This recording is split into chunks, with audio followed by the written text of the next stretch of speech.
ওষুধ দেন একটা ওষুধ দেন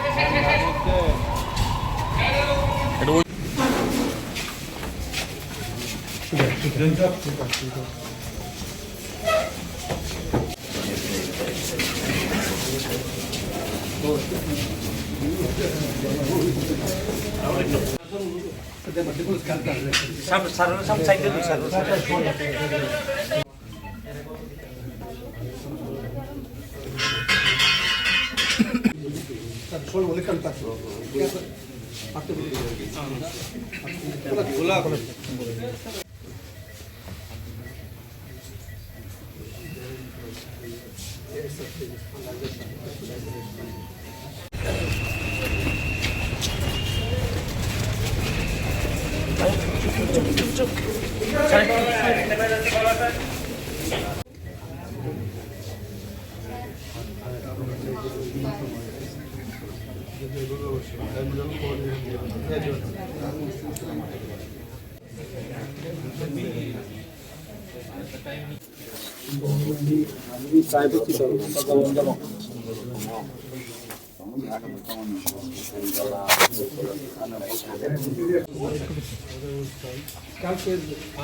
বিজেপির কর্মীরা বিভিন্ন জায়গায় মারা যাচ্ছে, কোথাও কি বিজেপি কর্মীদের মনোবলটা ভেঙে যাচ্ছে? একদম মানে এবারে আমি তো সবসময় বলেছি, যত আমাদের আঘাত আনবে তত বেশি আমরা কিন্তু ইউনাইটেড হব।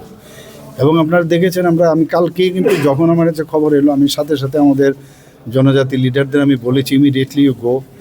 এবং আজকেও ওনারা এখানে গেছেন, আজকেও কিন্তু ওখানে যাওয়ার, কারণ তাদের ওনারা বুঝে গেছেন যে ওখানে সেম হেজামারাতে গিয়েছে আজকে ওনারা, সেখানেও আবার ওরা অ্যাটাক করার ট্রাই করেছে, কিন্তু যখন ওদের তাড়া করলো সব কিন্তু পালিয়ে গেছে। কাজেই সবারই তো একটা লিমিটেশন আছে, কতটুকু সহ্য করবে। কিন্তু আমি তাও আমাদের দেখুন আপনি অন্যান্য সময়ে যে মারের পরিবর্তে মার, এই যে কথাগুলো, মানে আমি এবং আমাদের সরকার এবং আমাদের পার্টি আমরা চাইছি যে মানে যতটুকু পারা যায় যাতে আমরা সহ্য করার শক্তিটাও কিন্তু একটা বড় মানে ইম্পর্টেন্ট জিনিস। আগে দেখতাম এগুলো হতো, আমরা চাইছি টোটাল সিনারিওটাই যেন চেঞ্জ হয় এখানে, এটা আমরা চাই না। আইন তো আইনের পথে চলবে, আইনটাকেই শক্ত করতে হবে। এবং ওরা তো নিশ্চয়ই কারণ ওদের কাছে লোক বল এখন হারাচ্ছে, কারণ আমরা যেখানে যাচ্ছি, মানে গত পরশুদিনও আপনি দেখেছেন যে ২৫০০ ভোটার আমাদের এখানে জয়েন করেছেন সর্বত্র, এর জন্য ওদের অবস্থা কাহিল হয়ে গেছে। আমি বারবার বলছি, কিন্তু I will not request their leaders, because today also they have already they have wished me for my birthday, but I never have said, okay, thank you very much, I am very obliged that you have given me the wishes, but I never have told them that your peoples, they are doing also all sort of these things, this bullyism and creating violence.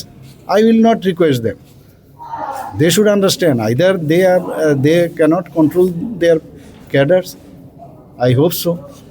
They are unable to control them. So what kind of party it is? So we have to think for, on one side you are telling that we want peace, tranquility, and on the other side, your cadres, they are doing all sort of things. So it should not be. We will not allow. We will see the last tolerance part from our us. Thanks.